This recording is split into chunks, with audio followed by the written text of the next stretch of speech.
I am Colin Tobin. I was one of Dr. Bailey's students. I graduated about a year ago and fell off the face of the earth, and I'm back. I resurfaced at NDSU, and today we'll be talking a little bit about the potential and challenges for remotely detecting livestock welfare concerns. So we all have heard the projections for increased population, where the world's supposed to be at about 9 billion people by 2050. And that increase in population is going to spur increased food production for up 70%, with meat increasing of about 58% in that by 2050. And right now within the world, we have about 3.5 billion grazing ruminant animals. And those animals are raised on about 77% of the world's ag lands, which includes pasture and cropland. Takes 77% of the world's ag lands to bring those up. And in that time, from about 1961 to 2018, we've increased meat production from ruminants from about 34 million to 86 million tons. So we got a pretty solid increase in meat production in that time. But there's always this thought of when we increase animal production, we kind of impact their animal welfare. So that's kind of the lens that we'll look through the rest of this talk at. In the 90s, the Farm Animal Welfare Council developed this, what they call the 5 freedoms. They're to help guide development and management practices, and those were historically done in confined and intensive systems. But I think we can start to look at them on a rangeland setting as well, especially when we're using this new real-time systems that are coming through. And just to kind of go and let you all know what the 5 freedoms are. They're the freedom from thirst, hunger, and malnutrition, freedom from discomfort, freedom from pain, injury, and disease, freedom to express normal behavior, and lastly, the freedom from fear and distress. So how do we manage our cattle if we don't have them living in a bubble? Well, we do that through monitoring. If you're like me on my new role up here at NDSU, I just put my coveralls on, I walk outside my front door, cross the road, and I take a look at the calves every morning. But I don't think most of their livestock in the western part of the U.S. and the rest of the world are like me. So how do ranch managers really monitor their livestock? Well, some of them probably do it by horseback. The majority of them probably do. There's some of them, if you're in the Northern Great Plains, a lot of them do them by vehicle, whether that be tractor, pickup, or four-wheeler.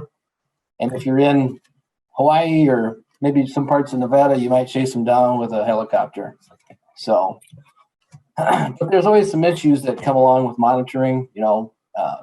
Some of these large tracts that we have all over the United States and the world, it's difficult to find all these animals. So how can we assess their well-being at the time if we can't find them? And not only if it's difficult to find them, the cost to find them is pretty high. I mean, let alone just trying to check their water tanks every other day or so. So there's a few issues with that. And when we do find our cattle, what usually happens?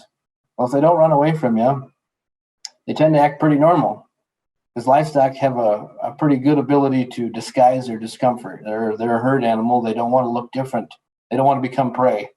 So they fail to show a lot of changes that we can see visually in their behavior. But so if these cattle are acting normal, how do we know if they're sickness or if they're in pain? Well, they might vocalize. They might isolate themselves a little bit. They might drop their feed intake. Well, we can't really tell that unless you're working where I do and where you can see still feeding the bunk. So if not only can we tell them if they're sick or pain, how can we tell the differences between some of them? Because you don't want to treat them for something that they don't have. Visually, for a lot of folks probably in this part of the world where we're running crop residue, visually, how can we tell acidosis from the initial stages of bovine respiratory disease? It's pretty hard because usually those cattle or those calves or cattle that are out there, they'll get all balled up, humped up. They go off feed for a little while. And then usually if they get acidosis, especially in a dry lot, they'll probably end up getting bovine respiratory disease from that stressor. So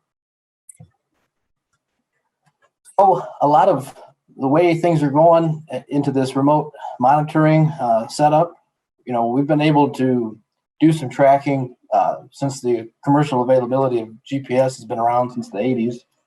And that's really facilitated a lot of research that's been done on rangelands. The advances in all this technology have really helped decrease a lot of prices. I mean, low-tech collars, they're pretty solid. They're pretty expensive. We're looking at $2,500 to $5,000. With the creation of quite a few of these homemade ones and university put out ones, we're down in the $200 to under $100 range for some of them.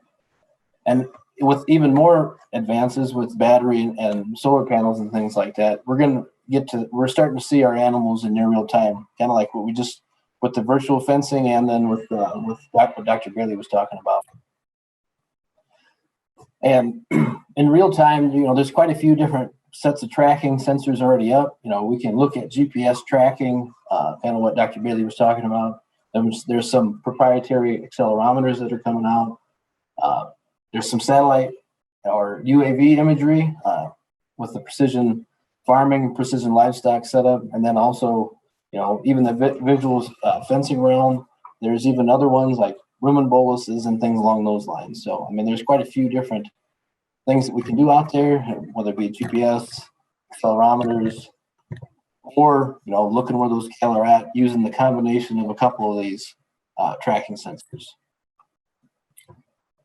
So, a lot of these sensors, they get their connection from a GPS, and they might beam that back up to the satellite. They might get a signal from the satellite and beam it up to a drone, or they might get a signal from a satellite, beam it over to antenna, and then store everything on the internet. So that way, we as researchers and producers can get a hold of that data.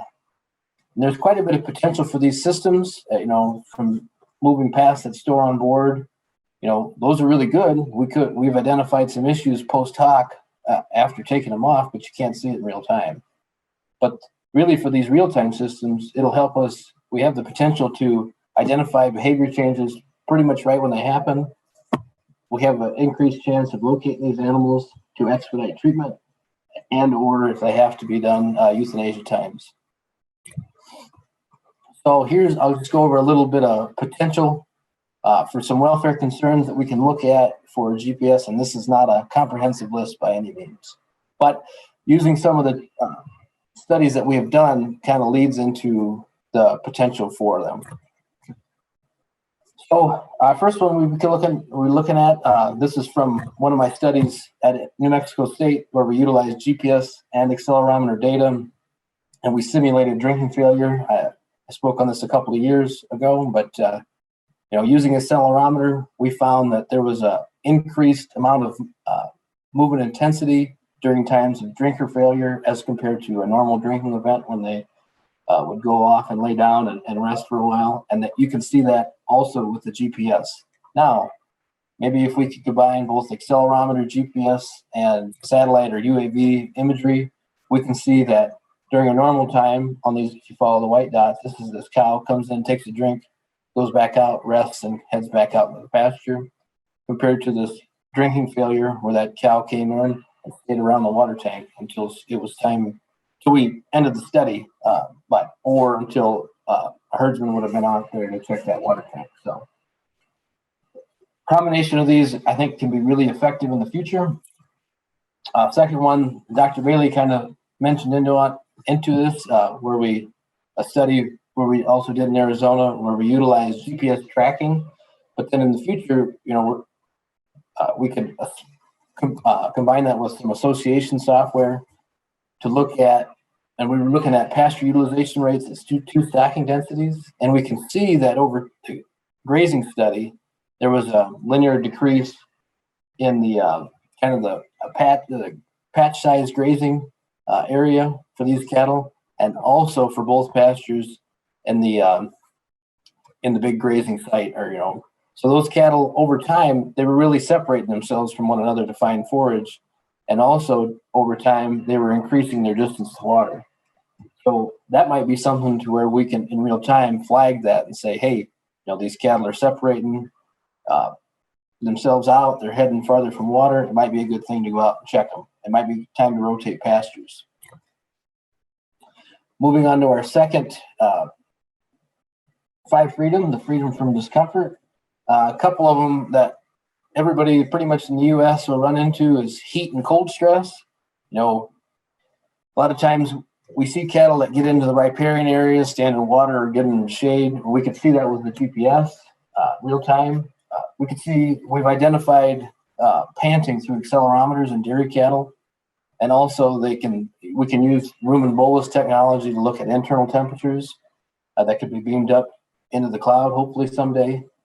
And then on the cold stress, here again, we could use the combination of GPS and accelerometer to look at cattle that are seeking shelter, that are all aggregated up together behind trees or the windbreaks or down in the bottoms of pastures, and also limited grazing. So the combination of these might be able to send a signal to the cattle manager and say, hey, it's time to get out.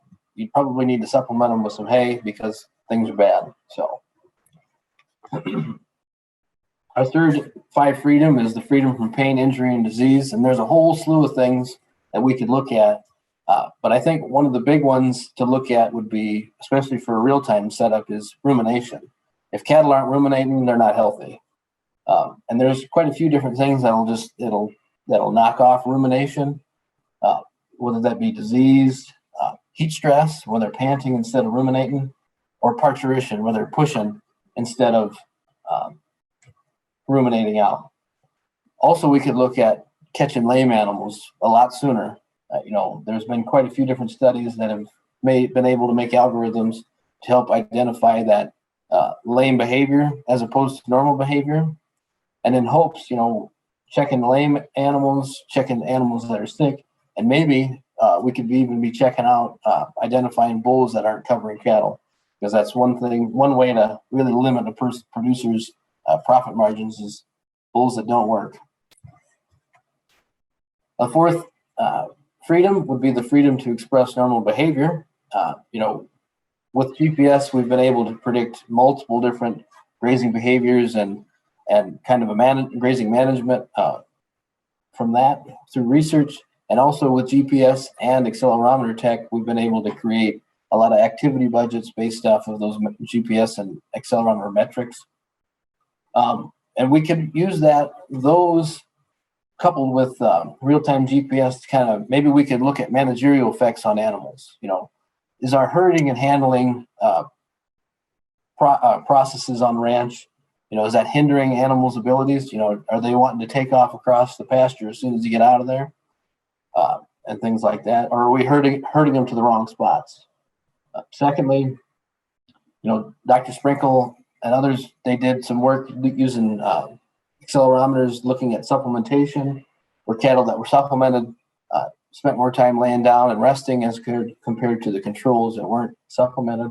And also looking at genetic potential. Maybe these cattle that have higher residual feed intakes, they're spending more time out grazing compared to the low residual feed intake cattle. So it might be to where we can use this to help improve our herd genetics. And lastly, we could look at the use of adapted animals as opposed to naive animals going out into a pasture. And our final freedom would be looking at freedom from fear and distress. I think one of the big ones that we would really most of the people in the western part of the United States would be looking at is identifying predation. Looking at trying to identify in real time whether those animals are aggregating into herds, if they're limiting their travel because they don't want to break that herd apart to go graze, and with that limiting their grazing sites. And a lot of this work has already been done, by several different authors. So it's pretty. I think it's a pretty quick to kind of put together real-time GPS or real-time tracking, and some of these historical or some of this research that we've done. Now there is a few challenges. I know you heard Dr. Bailey talk about this. You know, we look at variability of these sensors. You know, with the satellites, do we have cloud cover throwing off our GPS tracking, or is it not seeing it due to tree cover? Same way with the drones. Is this tree cover or cloud cover getting in the way? With the antennas, is our terrain too steep? Is it too rough for our antennas to work? Is there good connections up with the cloud?